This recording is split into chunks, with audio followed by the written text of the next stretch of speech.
அருட்பெருஞ்சோதி அருட்பெருஞ்சோதி தனிப்பெரும் கருணை அருட்பெருஞ்சோதி. எல்லா உயிர்களும் இன்புற்று வாழ்க, வள்ளல் மலரடி வாழ்க வாழ்க.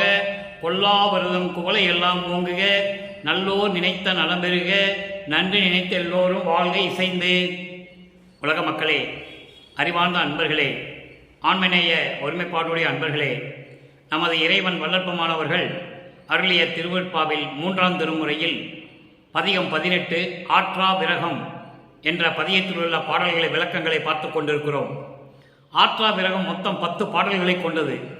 இதுவரை 8 பாடல்களுடைய விளக்கங்களை பார்த்திருக்கிறோம். ஆற்றா விரகம் என்பது சகித்து கொள்ள முடியாத ஒரு பிரிவு, சகித்து கொள்ள முடியாத ஒரு வேதனை, அதாவது காதலர்கள் இடையே ஏற்படும் பிரிவு, அந்த பிரிவினால் ஏற்படும் வேதனைகள், அதைதான் ஆற்றா விரகம் என்ற பதிகத்திலே நமக்கு பாடல்களை அருளியிருக்கிறார்கள் நமது இறைவன் வல்லற்பமானவர்கள். தன்னை தலைவியாகவும் இறைவனை தலைவனாகவும் பாவித்து, உள்ளத்தை தோழியாகவும் பாவித்து, தோழியிடம் சொல்லுவது போல இறைவன் எப்படிப்பட்டவர் என்பதை ஒரு தோழியிடம் சொல்லுவது போல நமக்கு அருளியிருக்கிறார்கள். பாடலின் மைய கருத்து என்னவென்றால், இந்த சமயங்களும் மதங்களும் மார்க்கங்களும் சூழ்ந்திருந்த காலகட்டங்களில் வல்லப்பெருமான் அவர்களும் சமய கோட்பாடுகளையும் மார்க்கங்களுடைய கோட்பாடுகளையும் தழுவி இருந்தார் என்பது உண்மைதான். அது இல்லை என்று மறுக்க முடியாது. ஏன் அந்த நிலை அவருக்கு ஏற்பட்டது? இந்த பிரபஞ்சம் தோன்றிய காலத்திலிருந்தே சமயங்களும் மதங்களும் மார்க்கங்களும் சூழ்ந்திருந்தன. வல்லப்பெருமான் இந்த மண்ணுலைக்கு வருவிக்க உற்ற காலத்தில் மதங்களும் சமயங்களும் மார்க்கங்களும் தலை தூக்கி ஓங்கிக் கொண்டிருந்தன. அந்த நிலையில் நமது இறைவன் வல்லற்பமானவர்களுக்கு மறைப்பு இருந்தது, மறைப்பு நிலை. இறைவன் வந்து ஆட்கொள்ளாத வரை அந்த மறைப்பு இருந்தது. அந்த நிலையில்தான் நமக்கு 1ஆம் திருமுறையிலிருந்து 5ஆம் திருமுறை வரைக்கும் நமக்கு அருளியிருக்கிறார்கள் நமது இறைவன் வல்லற்பமானவர்கள். மறைப்பு நீங்கிய பிறகு இந்த சமயங்களும் மதங்களும் மார்க்கங்களும் இல்லாத ஒரு தனி மார்க்கம், சமரச சுத்த சன்மார்க்கத்தை நிறுவி, அருட்பெருஞ்சோதி ஆண்டவர் அந்த சங்கத்தை நிறுவி தன் மகனிடம் கொடுப்பதற்காகத்தான், தன் மகனிடம் ஒப்படைப்பதற்காகத்தான் இந்த மண்ணுலைக்கை வருவிக்க செய்தார் நமது இறைவன் வல்லற்பமானவர்களே. இதை திருவெட்பாவிலே நாம் கண்ட உண்மை. இந்த நிலையில் இருக்கும்போது 3ஆம் திருமுறையில் பாடிய பாடலுக்கு சமரச சுத்த சன்மார்க்கத்தை பெற்ற பிறகு 6ஆம் திருமுறையிலே இறைவனுடைய அருள் வல்லமைகளையும் எப்படியெல்லாம் இறைவன் வந்து ஆட்கொண்டார் என்பதையும் ஒவ்வொரு பதிகத்திலும் அந்தந்த பாடல்களிலே நமக்கு அருளியிருக்கிறார்கள் வல்லப்பமானவர்கள். அதை பார்த்து கொண்டிருக்கிறோம். அந்த வகையிலே இன்று நாம் பார்க்க வேண்டிய பாடல் 3ஆம் திருமுறை ஆற்றா விரகம் பதிகம் 18 9வது பாடல். பாடலை நன்றாக கவனியுங்கள் அன்பர்களே. ஏனால் இந்த 9வது பாடலுக்கு தான் 6ஆம் திருமுறையிலே எந்தெந்த பதிகத்திலே 9வது பாடலில் விளக்கம் இருக்கிறது என்பது உங்களுக்கு புரியும்.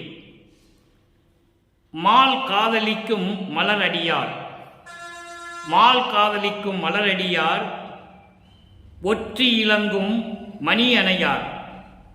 நல்ல கவனிக்கணும். மால் காதலிக்கும் மலரடியார், மாசற்று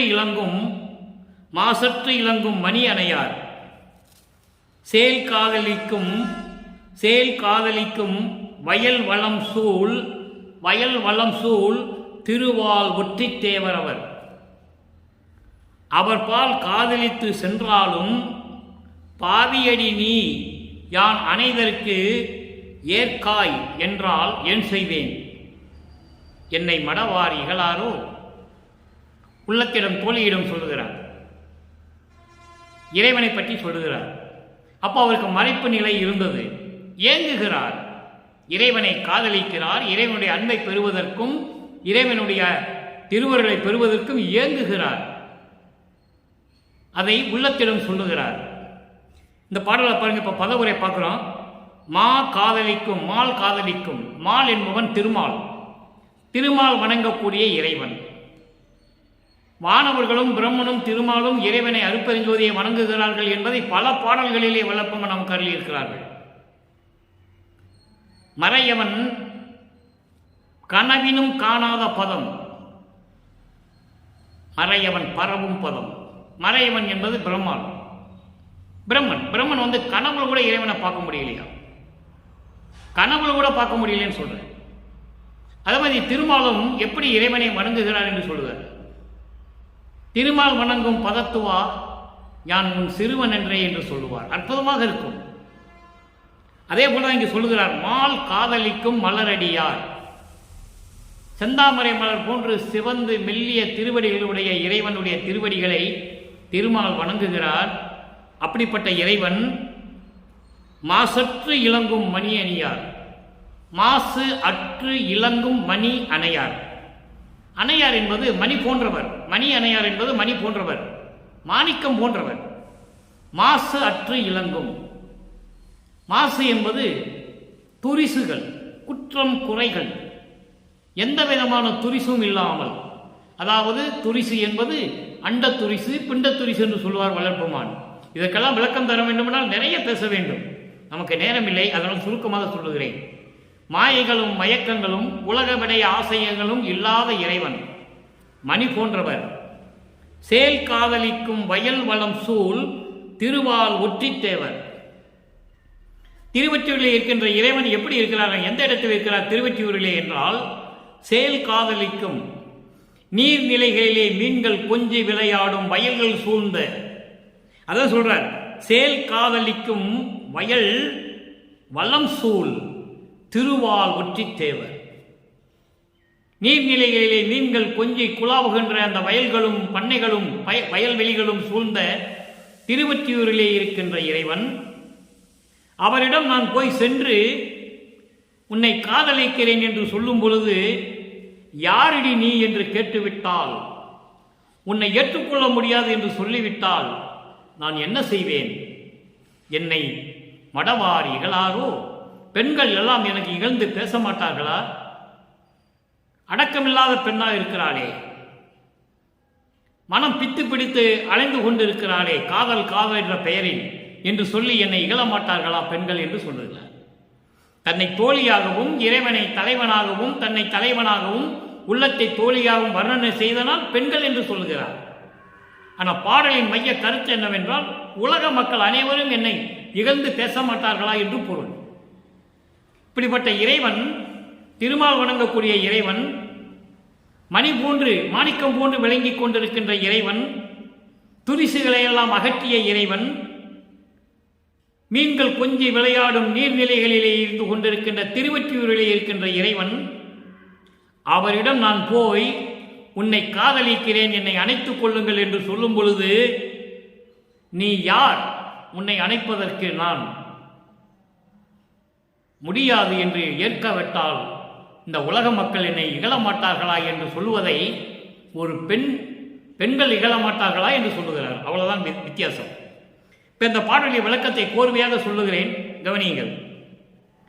திருமால் வணங்கும் செந்தாமரைமலர் போன்று சிவந்த திருவடிகளை உடைய இறைவன், எந்த துரிசுகள் இல்லாமலும், அண்ட துரிசுகளும் பிண்ட துரிசுகளும் எந்த விதமான மாயைகளும் மயக்கங்களும் இல்லாத இறைவன், நீர்நிலைகளிலே கொஞ்சி விளையாடும் மீன்கள் கொஞ்சி விளையாடும் வயல் சூழ்ந்த திருவற்றியூரிலே இருக்கின்ற இறைவன், அவரிடம் நான் போய் சென்று உன்னை காதலிக்கிறேன், என்னை ஏற்றுக்கொள்ளுங்கள் என்று சொல்லும் பொழுது, பாவியடி நீ, நான் அணைப்பதற்கு ஏற்றுக்கொள்ளுவதற்கு நீ தகுதியானவள் அல்ல என்று சொல்லிவிட்டால், அதான் ஏற்காய் என்று சொல்லுகிறார். ஏற்காய் என்றால் உனக்கு தகுதி இல்லை என்று ஏற்க மறுத்துவிட்டால் நான் என்ன செய்வேன்? என்னை பெண்கள் இகழ்ந்து பேச மாட்டார்களா என்று சொல்லி இந்த பாடலை நமக்கு அருளி இருக்கிறார்கள். இதே நிலை இந்த சமயங்களும் மதங்களும் மார்க்கங்களும் சூழ்ந்த காலகட்டங்களில் தனக்கு மறைப்பு இருந்த நிலையில், அதுதான் உண்மை, அதுதான் சத்தியம். அவரே சொல்லுகிறார், எனக்கு அப்போ அறிவு இல்லை என்று சொல்லுகிறார். அற்ப அறிவாக இருந்தது, அதனால் நான் அதை பின்பற்றி கொண்டிருந்தேன் என்று இறைவன் என்னை ஆட்கொண்ட பிறகு அதை நான் விட்டுவிட்டேன். அதனால் தான் தயவு தயவு என்ற நிலை எனக்கு கிடைத்து ஏறான இளைமிசை ஏறினேன் என்று சொல்லுவார். அப்ப அந்த மதங்களையும் சமயங்களையும் மார்க்கங்களையும் விட வேண்டும் என்பதற்காக, உலக மக்களிடம் தெரிவிப்பதற்காக, இதையெல்லாம் சாராத ஒரு தனி மார்க்கம், இறைவனுடைய மார்க்கம். மீதியெல்லாம் தோன்றிய சமயங்கள் மதங்கள் மார்க்கங்கள் எல்லாம் மனிதர்களால் உருவாக்கப்பட்டது. சமரச சுத்த சன்மார்க்கம் இறைவனால் உருவாக்கப்பட்டது. அப்படிப்பட்ட மார்க்கத்தை மகனிடம் கொடுத்த பிறகு மறைப்பு நீங்குகிறது. அப்போ தலைவி எப்படி வருந்துகிறாள், இங்க தலைவி எப்படி வருந்துகிறாள் என்பதை பார்த்தோம். 9வது பாடலிலே 3ஆம் திருமுறையிலே தலைவி எப்படி வருந்துகிறாள். இப்படிப்பட்ட இறைவன், திருவொற்றியூரில் இருக்கின்ற இறைவன், திருமால் வணங்கக்கூடிய இறைவன், கண்மணி போன்று மாணிக்கம் போன்று விளங்கி கொண்டிருக்கின்ற இறைவன், அவரிடம் நான் போய் உன்னை காதலிக்கிறேன், என்னை அணைத்துக் கொள்ளுங்கள், ஏற்றுக்கொள்ளுங்கள் என்று சொல்லும் பொழுது, பாவியடி நீ, உன்னை நான் எப்படி ஏற்றுக்கொள்வது, முடியாது என்று சொல்லிவிட்டால் நான் என்ன செய்வேன் என்று சொல்லி வருந்துகிறார்.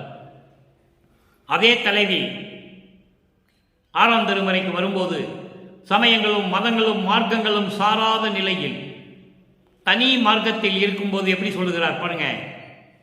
தோழியிடம் சொல்லுகிறார். அங்கே தோழிகளிடம் சொல்லுவது வேறு. அதற்கு விளக்கம் இங்கே வருகிறது. ஏனென்றால் இதை ஏன் நம்ம ஒப்பிட்டு இறைவன் கொடுத்த இந்த தயவாலும் கருணையாலும் கிடைத்த விளக்கத்தை நான் கூறிக்கொண்டிருக்கிறேன் என்றால், 200 ஆண்டுகளாக வள்ளற்பெருமானும் இந்த நிலையில் இருந்துதான் வந்தார், இந்த நிலையில் இருந்துதான் வந்தார் என்று சொல்லிக்கொண்டு இருக்கிறார்களே தவிர, சமரச சுத்த சன்மார்க்கம் என்ற தனி மார்க்கத்தை இறைவன் என்னிடம் கொடுத்து விட்டார், அப்போ இது தேவையில்லை என்று சொல்லும் பொழுது விட்டுவிட வேண்டுவதுதானே? அதுதானே நியாயம், அதுதானே தர்மம், அதுதானே சத்தியம். அந்த நிலையை விளக்குவதற்காகத்தான் 1ஆம் திருமுறையிலிருந்து 5ஆம் திருமுறை இருக்கின்ற பாடல்களை எல்லாம் ஒப்பிட்டு 6ஆம் திருமுறையில் இருக்கின்ற பாடலுக்கு பொருள் சொல்லிக் கொண்டிருக்கிறேன் என்பதை நீங்கள் புரிந்து கொள்ள வேண்டும். கண்கலந்த கலவர் 6ஆம் திருமுறை 78வது பதிகம் தலைவி வருந்தல் தோழியிடம் சொல்லுகிறது. கண்கலந்த கல்வர், கலந்த கல்வர் இறைவனை திருடன் என்று சொல்லுகிறார். யாருக்கு தெரியாமல் என் கண்ணில் வந்து கலந்து விட்டார், என் கண் கலந்த கலவர், என் கண்ணில் நிறைந்து கொண்டிருந்த திருடன் என்று சொல்லுகிறார். இறைவனை கல்வர் என்று சொல்லுகிறார். அன்பு மிகுதியாக மா காதலாக சொல்லுகிறார். என்னை கை கலந்த தருணம் கரணம் அறிந்திலேன் என்றேன், அதனாலோ அன்றி என் கலந்த போகமெல்லாம் சிவபோகம் தனிலே இருந்தது என்றேன், இதனாலோ எதனாலோ அறியே விண்கலந்த மதிமுகம்தான் வேறுபட்டால் பாங்கி, பாங்கி என்றால் தோழி, வியந்து எடுத்து வளர்த்தவளும் வேறு சில புகன்றாள். அப்போ இவர் சொல்லுவதெல்லாம் யாரும் கேட்கவில்லை. ஏனென்றால் அந்த நிலை அப்படி, இவனுக்கு ஒன்றும் தெரியாது என்ற நிலையில் இருக்கும் பொழுது, எடுத்து வளர்த்தவளும் விரும்பி எடுத்து வளர்த்தவளும் வேறு சில புகன்றாள்.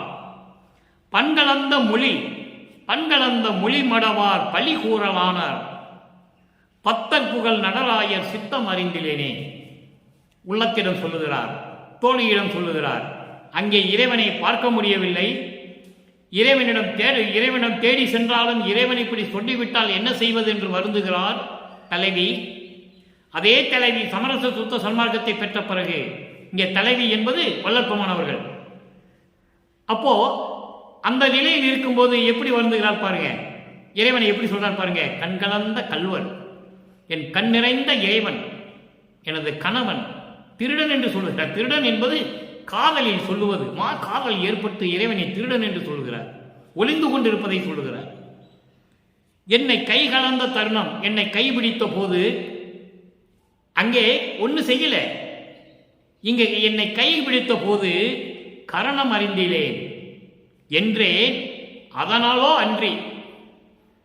தோழியிடம் சொல்லுகிறார். அதாவது எப்படி சொல்றாருன்னா, கரணம் அறிந்திலேன். கரணம் என்பது அந்த கரணங்கள், மனம், சித்தம், புத்தி, அகங்காரம். இதெல்லாம் எனக்கு தெரியாது. அப்போ இதெல்லாம் எனக்கு தெரியாது. அச்சம், நாணம், மடம் எதுவுமே எனக்கு தெரியாது. அப்போ அந்த நிலையில் என்னை கைபிடித்த போது இதெல்லாம் நீக்கிவிட்டு நான் பேரின்பமாக இருந்தேன் என்று சொன்னேன். அதனால மட்டுமல்ல, இன்னும் சொல்றாரு, அதனாலோ அன்றி என்று சொல்லுகிறார். அதனால் மட்டுமல்ல, என் கலந்த போகமெல்லாம், என் கலந்த போகமெல்லாம். இந்த எண் என்பது 3 சொல்லி என்னன்னா, அளவற்ற, அளவில் அடங்காத, கணக்கில் அடங்காத அந்த இன்பம் இருக்கிறதே, அதான் பேரின்பம். அந்த பேரின்பம் எல்லாம் சிவபோகம் தனிலே. சிவபோகம் என்பது இறைவனோடு ஒன்றுபட்ட நிலை. அப்போ இறைவனோடு ஒன்றுபட்ட நிலை, அதான் சிவபோகம்.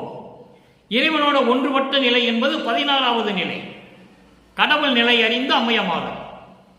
சரியை கிரியை யோகம் ஞானம். இந்த சரியை கிரியை யோகம் இந்த முன்னாங்க 12 விட்டுருங்க. அது சமயங்களையும் மதங்களையும் மார்க்கங்களையும் எல்லாத்தையும் சார்ந்தது. 13வது நிலை ஞான சரியிலிருந்து ஆரம்பிக்குது. 13வது நிலை ஞான சரியை, 14வது நிலை ஞான கிரியை, 15வது நிலை ஞான யோகம், 16வது நிலை ஞானத்தில் ஞானம். அதுதான் சிவபோக நிலை. அதான் சொல்லுவாரே ஒரு பாடல, பெரிய சிவ அனுபோகத்தால் சுத்த சன்மார்க்கம் பெற்றேன், இரவாமை உற்றேன் கான் தோழி என்று சொல்வார். அங்கேயும் தோழியிடம் சொல்வதால் ஒரு பாடல் உண்டு. கடைசி 2 வரி மட்டும் சொல்றேன். சுத்த சன்மார்க்கம் எப்படி கிடைச்சது? சிவபோக அனுபவத்தினால் சுத்த சன்மார்க்கம் பெற்றேன். அங்கதான் இங்க சொல்றாரு, சுபபோகம் தன்னிலே இறைவனோடு 2 கலந்து ஒன்றுபட்ட நிலையில் இருந்தது என்றேன். என்னுடைய அந்த இன்பம் இருக்கிறது, இந்த பேரின்பம் எப்படி இருந்ததுன்னா, இறைவனோட ஒன்றுபட்ட நிலை இருக்கிறதே, அந்த நிலையில் இருந்தது என்றேன். அதனாலோ எதனாலோ அன்றி, நான் இப்படி சொன்னதுனால மட்டுமல்ல, எதனாலோ தெரியல, என்னுடைய தோழி எப்படி இருக்கிறார்? விண் கலந்த மதிமுகம் தான் வேறுபட்டார். விண்ணிலே முழு நிலவாக இருக்கின்ற நிலவு போல, சந்திரன் போல மலர்ந்த முகமான என் தோழியுடைய முகம் வேறு முகமாகிவிட்டது. அப்படி என்ன அர்த்தம்? கோபமாக இருக்கிறாள், சினமாக இருக்கிறாள். அதே போன்று வியந்து எடுத்த வளர்த்தவளும், என்னை விரும்பி எடுத்து வளர்த்தவளும், நல்ல கவனிக்கணும் நீங்க, விரும்பி எடுத்த வளர்த்தவளும் வேறு சில புகன்றாள். என்னை வளர்த்த தாய் கூட, உலகியலிலே என்னை வளர்த்த தாய், அவ கூட ஏதோ பேசுகிறாள், மனம் புண்படும்படி வேறு சில புகன்றாள் என்பது இயற்கைக்கு மாறாக வேறு எதையோ மனம் கூசும்படி சொல்லுகிறாள், மனம் வருத்தப்படும்படி பேசுகிறாள். கண்கலந்த மொழிமடவார் பழி கூறலானார். இசையோடு வருகின்ற பேச்சு இருக்கிறதே, அந்த தேனிசை போன்ற மொழி என்பது பேச்சு.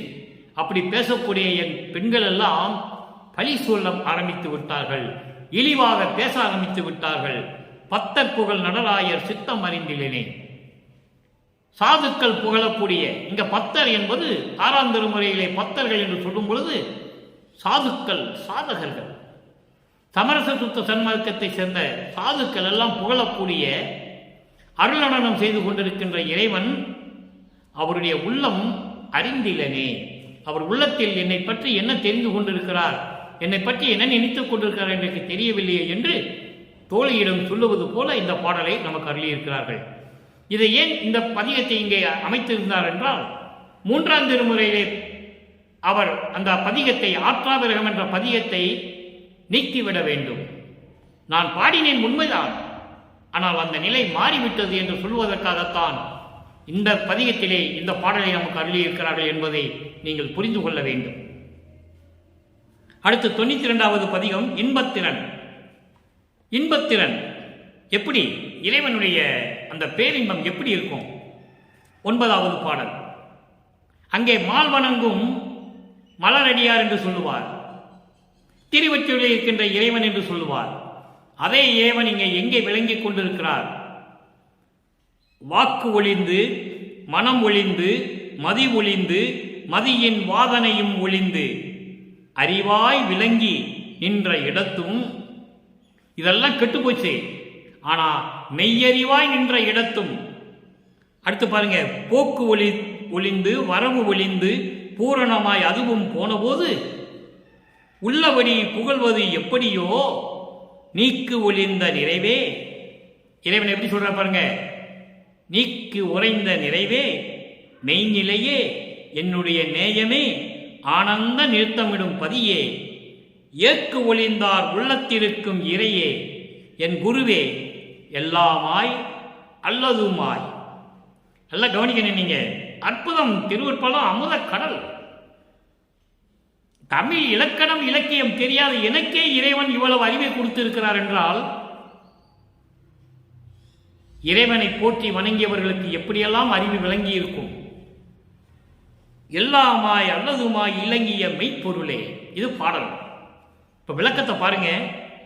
வாக்கு ஒளிந்து, சொல் ஒளிந்து, மனம் ஒளிந்து, மனம் அடங்கி, மதி ஒளிந்து, அறிவு கெட்டு, மதியின் வாதனையும் ஒளிந்து, அறிவில் இருக்கின்ற அந்த மாயைகளையும் மாயக்கலைகளெல்லாம் நீக்கிவிட்டு அறிவாய் வயங்கி நின்ற இடத்தும், அறிவாய் வயங்கி நின்ற இடத்தும் என்பது மெய் அறிவோடு விளங்குகின்ற இடத்தில்.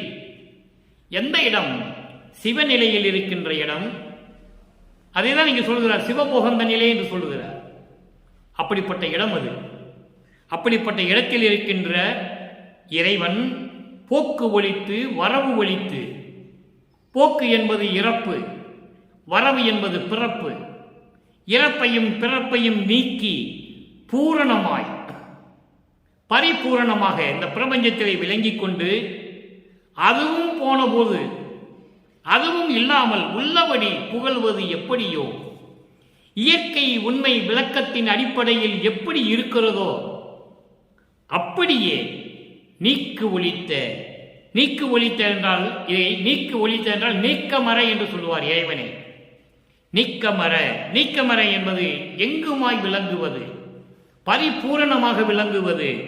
அப்படிப்பட்ட இறைவனே, இறைவனை எப்படி சொல்றார் பாருங்க, அப்படிப்பட்ட இறைவனே இறப்பும் பிறப்பும் இல்லாத இறைவன் என்று சொல்லுவார். ஆதியும் அந்தமில்லா தோன்றிய இறைவன், சுயமாக தோன்றிய இறைவன், தாயில் வயிற்றில் முளைக்காதவன் என்று சொல்லுவார் இறைவனை.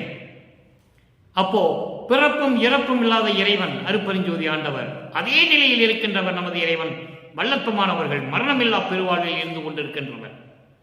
அவர் ஏற்கனவே பல யுகங்களில் இருந்தவர் என்பதை நீங்கள் புரிந்து கொள்ள வேண்டும். இந்த மண்ணுலக்கு மட்டும் அவர் வரல, இறைவனால் வருவிக்க உற்றவர். அவர் ஏற்கனவே ஒவ்வொரு யுகத்திலேயே இருந்திருக்கிறார். பாட்டில் சொல்றாரு, திருவற்பால இருக்கு, யாராலையும் மறுக்க முடியாது. அப்படிப்பட்ட இறைநிலையில் இருக்கின்றவர் வளப்பமானவர்கள். கலியுகத்துடைய கடைசி திருவிளையாடல், இறைவனுடைய திருவிளையாடல், தன் மகனை மண்ணுலக்கு வருவிக்க செய்து ஒரு உலகியலிலே தோன்றும் துணையாக இருக்க செய்து சமரச சுத்த சன்மார்க்கத்தை மக்களிடம் சொல்ல வேண்டும் என்பதற்காகவே அவர் வருவிக்க உற்றவர் என்பதை கண்கூடாக பார்த்து சத்தியமானது. நீக்கு ஒழித்து நிறைவே போக்கு ஒளி, அதான் இறப்பும் பிறப்பையும் நீக்கி பூரணமாய் எல்லா இடத்திலும் உள்ளபடி எப்படி இருக்குமோ அதான் இயற்கையின் உண்மை விளக்க கடவுள் என்று சொல்லுகிறார். இயற்கை உண்மையின் அடிப்படையில் உள்ளது உள்ளபடி பரிபூரணமாக விளங்கிக் கொண்டிருக்கின்ற, எங்கும் நிறைவாக இருக்கின்ற இறைவனே மெய்நிலையே. மெய்நிலையே என்பது இயற்கை உண்மை விளக்க கடவுளே, என்னுடைய நேயமே, என்னுடைய நண்பனே, என்னுடைய அன்பே, என்னுடைய காதலனே, என்னுடைய கணவனே, எப்படி வேணாலும் எடுத்துக்கொள்ளலாம். அவ்வளவு அற்புதமான வரி நேயமே என்பது சொல். ஆனந்த நிறுத்தமிடும் பதியே, நிறுத்தமிடும் என்பது அருள் நடனமாடும். ஆனந்த நிறுத்தமிடும் என்பது பேரின்பமாக நடனமாடிக்கொண்டிருக்கின்ற இறைவனே பதியே என்று சொல்கிறார். இறைவன் அருட்பெருஞ்சோதியே. ஏக்கு ஒளிந்தார் உள்ளத்திற்கும் இறையே. ஏக்கு ஒளிந்தார் என்பது உலக விடயங்களை நீக்கியவர்கள், அதாவது மண்ணாசை, பெண்ணாசை, பொன்னாசை நீக்கியவர்கள், மாயைகளையும் மயக்கங்களையும் நீக்கியவர்கள், காமம், குரோதம், லோபம், மோகம், மதம், ஆச்சரியம் போன்ற துருசுகளை நீக்கியவர்கள். இவர்கள் தான் சொல்கிறார் ஏக்கு ஒளிந்தார். அவர்கள் உள்ளத்தில் இருக்கின்ற இறையே, கொலையும் புலையும் தவித்த சாதுக்களின் உள்ளத்தில் இருக்கின்ற இறைவனே, என் குருவே, எல்லாமாய் அல்லாதுமாய் இலங்கிய மெய்ப்பொருளே. எல்லாமாய் என்பது உருவமாகவும், அந்த உருவமாக இருக்கிறதுக்கு ஒரு பாட்டு இங்கே வரும், நீங்கள் நல்லா கவனிக்கணும். அதுக்காக தான் இந்த பாடலை உங்களுக்கு விளக்கி சொல்லிக் கொண்டிருக்கிறேன். எல்லாதுமாய், எல்லாதுமாய் என்பது உருவமாகவும், அல்லாதுமாய் அருவமாகவும். இறைவன் உருவமாகவும் வருவார், அருவமாகவும் இருப்பார், அருவமாகவும் இருப்பார். அப்படிப்பட்ட நிலையில் இருக்கின்றவன் அருட்பெருஞ்சோதி ஆண்டவர். இலங்கிய மெய்ப்பொருளே, மெய்ப்பொருளே என்றால் உண்மையான இறைவனே, அருட்பெருஞ்சோதியே என்று சொல்லுகிறார். சரி, இப்ப எல்லாம் சொல்லிட்டாரு. இப்ப இறைவனை எப்படி பார்த்தேன், இறைவனை எப்படியெல்லாம் அருளை கொடுத்தாரெல்லாம் சொல்லிட்டாரு. அதனுடைய நிலை என்ன? பேரடைவு. இறைவன் நேரடியாக வந்து பேரடைவு, யாரும் அடைய முடியாத நிலை, யாரும் அடைய முடியாத நிலை, அதான் பேரடைவு. அந்த பேரடைவை பெற்றதை உலக மக்களுக்கு எப்படி தெரியப்படுத்துகிறார் பாருங்கள். 6ஆம் திருமுறை 100வது பதிகம் பேரடைவு, அங்கேயும் 9வது பாடல். ஏன் இந்த பாடலை இங்கே ஒப்பிட்டு வளர்ப்பமானவர்கள் நமக்கு அருளியிருக்கிறார்கள் என்றால், இன்று நாம் பார்த்த 3ஆம் திருமுறையிலே இறைவனை காதலிக்கிறார், இறைவனை பார்க்க முடியவில்லை, இறைவனோடு கலந்து கொள்ள முடியவில்லை என்று தலைவி இயங்குகிறார். அதன் பிறகு சமரச சுத்த சன்மார்க்கத்தை பெற்ற பிறகு, இந்த சமயங்களையும் மதங்களையும் மார்க்கங்களை எல்லாம் நீக்கிய பிறகு, எல்லாவற்றையும் ஒழித்து கட்டிய பிறகு பேரடைவு எப்படி அவருக்கு கிடைத்தது? தூங்கலை மகனே எழுக நீ விரைந்தே, தூய நீர் ஆடுக துணிந்தே, பாங்குற ஓங்கும் மங்கள கோலம் பண்போடு புனைந்து கொள், கடிகை இங்கு 2:30 அருள் ஒளி திருவை எழில் உற மனம் புரிவிப்பாம், ஏங்கலை இது நம் ஆணைக்கான் என்றார் இயன்மணி மன்று இறைவரே. இது பாடல். பேரடைவு அற்புதம். இந்த பிரபஞ்சத்தில் எத்தனையோ கோடான கோடி பேர்கள் தோன்றினார்கள், எத்தனையோ பேர் தோன்றினார்கள். இந்த நிலையை யாரும் அடைந்தவில்லை என்பதை நீங்கள் புரிந்து கொள்ள வேண்டும் நண்பர்களே. அப்படிப்பட்ட நிலையில் இருக்கின்றவர் வளர்ப்புமான். சாதாரண குழந்தையாக பிறந்து மனிதனாக வாழ்ந்து என்னமோ ரூமுக்குள்ள போனார்னா சொல்லுவாங்க, அதெல்லாம் இல்லை. அவர் கருவிலே இறைவனை பார்த்தவர், கருவிலே கொண்டு வந்து தன் மகனை கொஞ்சி குழாவியவர் இறைவன். ஒரு தாயின் கருவறையிலே இருக்கும்போது தனது மகனை கொஞ்சி குழாவியதை எல்லாம் திருவெட்பாவிலே நமக்கு அருளியிருக்கிறார்கள். ஒரே வரியில் சொல்லுவார், கருவிடத்தை காத்த தலைவனே என்று சொல்லுவார். அங்க தலைவன் என்று சொல்லும்போது சமரச சுத்த சன்மார்க்கத்தினுடைய தலைவன். சமரச சுத்த சன்மார்க்கத்தை உலக மக்களுக்கு சொல்வதற்காகத்தான் என்னை கருவாக கொண்டு ஒரு தாயின் வழியில் வைத்தார் என்று சொல்லுகிறார். கருவிலே கலந்த துணையை என்று சொல்லுவார், கருவிலே அமுதம் கொடுத்தவர் என்று சொல்லுவார், கருவிலே தென்றல் அமுத தென்றல் காற்று வீசியவர் என்று சொல்லுவார். அப்படிப்பட்ட நிலையில் இருக்கிறவர் வல்லற்பமானவர்கள் என்பதை நீங்கள் புரிந்து கொள்ள வேண்டும். தூங்கலை மகனே, மகனே தூங்காதே, சீக்கிரம் எழுந்திரு, தூய நீர் ஆடுக,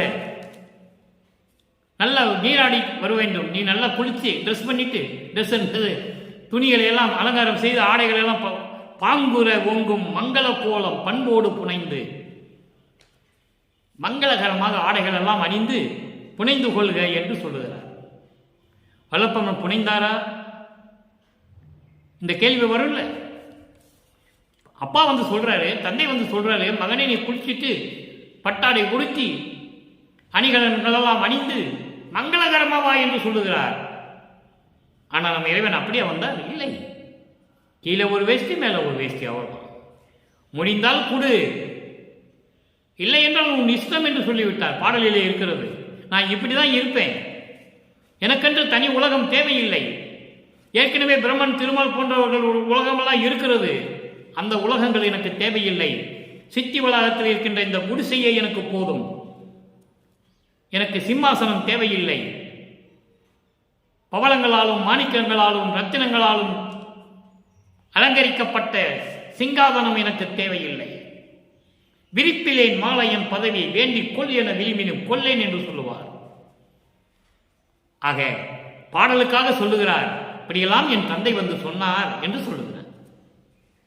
அப்படி பண்போடு புனைந்து கொள், கடிகை இங்கு இப்பொழுது இந்த 2:30 கடிகையிலே உனக்கு ஞான தேகத்தை கொடுப்பதற்காக நாங்கள் வந்து கொண்டிருக்கிறோம். மனம் புரிவிப்போம், உனக்கு கண்டிப்பாக அருள் செய்வோம். ஏங்கலை, ஏங்காதே, ஏங்காதே மகனே என்று சொல்லி, இது நம் ஆணை கான் என்றார். இது என்னுடைய கட்டளை, இது சத்தியமான வார்த்தை என்று என் தந்தை என்னிடம் சொன்னார். இயல்மணி மன்று இறையவரே. இயல்மணி மன்று என்பது சத்திய ஞான சபை. சத்திய ஞான சபை பிரபஞ்சத்திற்கே ஒரே சத்திய ஞான சபை, யாராலையும் கட்ட முடியாது. எத்தனை கோயில்கள் வேணா கட்டலாம். இப்போ இருக்கிற கோயில்கள் எல்லாம் மசூதி, சர்ச்சு எது இருந்தாலும் சரி, எல்லாம் அந்தந்த மத தலைவர்களால் கட்டப்பட்டது, அந்த மதத்தில் இருக்கிறவர்களால் கட்டப்பட்டது, மனிதர்களால் கட்டப்பட்டது. ஆனால் சத்திய ஞான சபை அப்படி அல்ல, இறைவனால் உருவாக்கப்பட்டது. பிரபஞ்சத்திலே அங்கு திருச்சி தொம்பலத்திலே இருக்கின்ற சத்திய ஞான சபை அப்படியே இங்கே நிறுவியது நமது இறைவன் வல்லப்பமான் அவர்கள் என்பதை இங்கே நான் பதிவு செய்ய கடமைப்பட்டிருக்கிறேன். இறுதியாக ஒரே ஒரு விளக்கம். 103வது பதிகம், தலைவி கூறல். யார்கிட்ட கூறால்? தோழியோடு. அங்கே 3ஆம் திருமுறையிலே அந்த பாட்டிலே எதுவுமே இறைவனை பார்க்கல, காதலிக்கிறார். அந்த பெண் இறைவனை காதலிக்கிறார். அதாவது வல்லற்பமானவர்கள் இறைவனை காதல் கொண்டு வணங்குகிறார். ஆனால் இறைவன் வந்தபாடு இல்லை.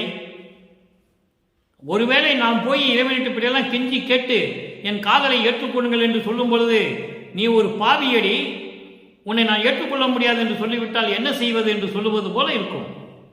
ஆனால் சமரச சுத்த சன்மார்க்கத்தை பெற்ற பிறகு, அந்த சமயங்களும் மதங்களும் மார்க்கங்களின் நெறிகளை எல்லாம் விட்டு ஒழுங்கிய பிறகு, ஒழித்து கட்டிய பிறகு, சமரச சுத்த சன்மார்க்கத்தை தன் தந்தையிடமிருந்து பெற்றுக்கூற பிறகு, தோழியிடம் அதே தலைவி சொல்லுகிறார். நல்லா கவனிக்கணும். வல்லப்பமான் எப்படி சொல்றாரு பாருங்க. மனதிடம் உள்ளத்திடம் எப்படி சொல்றாரு பாருங்க. ஐயர் எனக்கு உள்ளிருந்து இங்கு அறிவித்த வரத்தை யார் அறிவார்? இந்த ஒரு வார்த்தை போதுங்க. இந்த ஒரு வார்த்தை போதும் வல்லப்பமானுடைய நிலையை அறிந்து கொள்வதற்கு. ஐயர் எனக்கு உள்ளிருந்து, ஐயர் என்பது கடவுள், அருப்பெருஞ்சோதி. அருப்பெருஞ்சோதி அங்கே ஒற்றியுருவார் இருக்கின்ற இறைவன் சொல்லுவார், மாசிலாமன் என்று சொல்லுவார், தியாகராஜ பெருமான் என்று சொல்லுவார், என்னென்னமோ சொல்லுவார் பேரை வச்சு. இங்க என்ன சொல்றாரு? அருப்பெருஞ்சோதி கடவுள். ஐயர் என்றால் அருப்பெருஞ்சோதி ஆண்டவர். எனக்கு உள்ளிருந்து இங்கு என்பது இந்த மண்ணுலைக்கே வருவிக்க செய்து, இப்பொழுது அவரால் மண்ணுலுக்கு வருவிக்க உற்றவன் நான். அப்போ மண்ணுலுக்கு வருவிக்க உற்று இப்பொழுது அவர் அறிவித்த வரத்தை, அவர் எனக்கு கொடுத்த வரத்தை யார் அறிவார்? யாருக்கும் தெரியாது. நான் அறிவேன். யார் அறிவார்? நான் அறிவேன். அவர் அறிவார். வரத்தை கொடுத்தவன் தானே, அவனுக்கு தெரியும் இல்லை.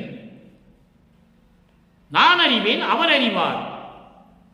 அல்லால் பொய் உலகர் அறிவாரோ? இதை தவிர பொய் உலகத்தில் இருக்கின்றவர்கள், இந்த சமயங்களையும் மதங்களையும் மார்க்கங்களையும் பின்பற்றி கொண்டிருக்கின்றவர்கள் அறிவார்களா? இல்லை, அறிய மாட்டார்கள். பின்னால் சொல்ற பாருங்க, புல்லறிவால் பலவே புகழ்கின்றனர். புல்லறிவு, இந்த சமயங்களிலும் மதங்களிலும் மார்க்கங்களிலும் இருக்கின்ற நெறி இருக்கிறதே, அது புல்லறிவு. புல்லறிவு என்பது ஒழுக்க நெறியில் இல்லாத அறிவு, கொலையும் புலையும் தவிர்க்காத அறிவு, உயிர்களை துன்பப்படுத்தக்கூடிய அறிவு. அப்படிப்பட்ட அறிவை பலவாறு சொல்லுகிறார்கள். இந்த சமயங்களிலும் மதங்களிலும் மார்க்கங்களிலும் சொல்லப்பட்ட நெறிகளை பலவாறு சொல்லுகிறார்கள். அது கேட்டு புந்தி மயக்கடையேன். அதை நீ கேட்டு உன் அறிவு மயக்கமடையாதே. உள்ளத்திடம் சொல்லுகிறாள், நீ மயக்கமடையாதே. நெய்யர் என ஆளுடையார் வருகின்ற தருணம். மெய்யர் என்பது அருப்பெருஞ்சோதி ஆண்டவர். என்னை ஆளுடையார், என்னை ஆண்டு கொண்டவர். அங்கே மூன்றாம் திருவில் சொல்லுவார், என்னை ஏற்கவில்லை என்று சொல்லுவார். இங்கே ஆண்டு கொண்டவர். அதை நீங்க நல்லா புரிஞ்சுக்கணும். மெய்யறையார் அருப்பெருஞ்சோதி ஆண்டவர், என்னை ஆட்கொண்டவர். வருகின்ற தருணம் வந்துவிட்டது. மேவியது, வருகின்ற தருணம் வந்துவிட்டது. மாளிகையை அலங்கரிப்பாய். மாளிகை என்பது உள்ளம். உள்ளத்தை நீ அலங்கரிப்பாய். எப்படி? தூசுகளை எல்லாம் நீக்கி, துரிசுகளை எல்லாம் நீக்கி சுத்தமாக வைத்துக் கொள்ள வேண்டும். இந்த சமயம் மதம் மார்க்கம் இந்த நெறிகளை உள்ளே வைத்திருந்தால் அதை விட்டு நீக்கிவிடு. எவ்வளவு அற்புதமா சொல்றார் பாருங்க. நீக்கிவிடு, அலங்கரிப்பாய். விரைந்தே அகல் விளக்கு ஏற்றி ஒளி விளங்க உள்ளத்தை அலங்கரிப்பாயாக. அந்த நேரத்தில் இந்த சமயங்களையும் மதங்களையும் மார்க்கங்களையும் எல்லாம் விட்டு விலகிவிடு.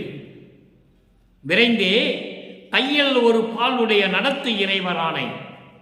ஏற்கனவே சொன்னேன்ல, எல்லாதுமாய் இருக்கிறார். உருவமாக இருக்கிறார், அருவமாக இருக்கிறார். அந்த உருவமாக இருக்கும்போது ஒரு வரி சொல்லுகிறார், தையல் ஒரு பாலுடைய. தையல் என்பது ஒரு பெண். பெண்ணை ஒரு பக்கம் இடது பக்கமாக கொண்ட இறைவன். உருவமாக சொல்லும் பொழுது ஒரு பெண்ணை இடது பக்கமாக கொண்ட இறைவன் என்று சொல்லுகிறார். அது சமரச சுத்த சன்மார்க்கத்தை விளக்கம் என்றால், ஒரு பெண்மையை, ஆணும் பெண்ணும் எல்லாமே இறைவன் தான்.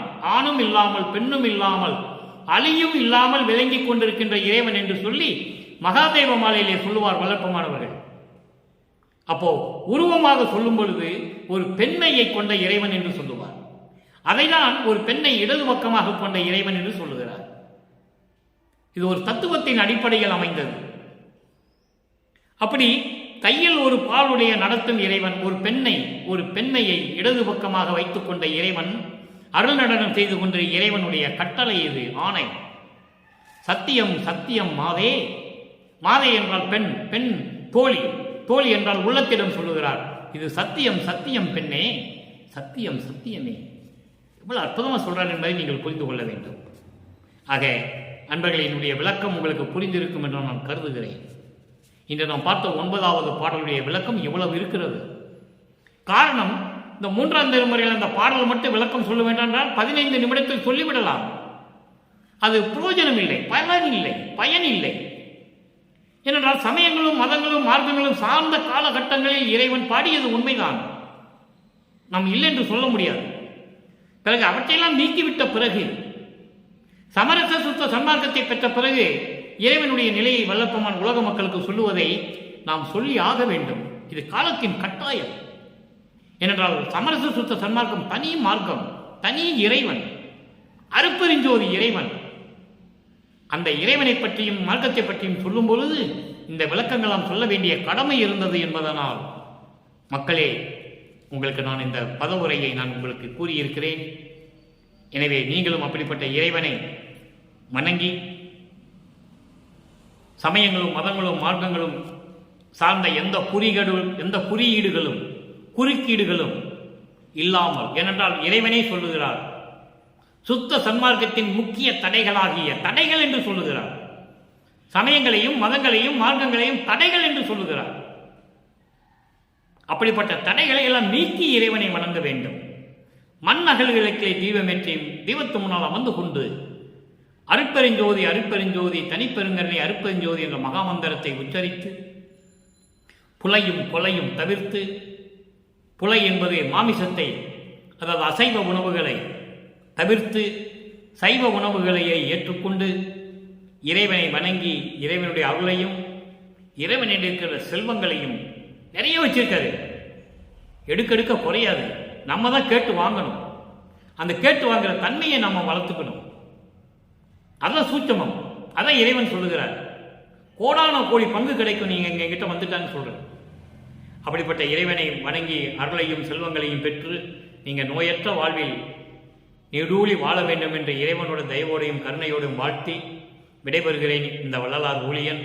மீண்டும் நாளை சந்திப்போம். நன்றி, வணக்கம். அருட்பெருஞ்சோதி அருட்பெருஞ்சோதி தனிப்பெரும் கருணை அருட்பெருஞ்சோதி.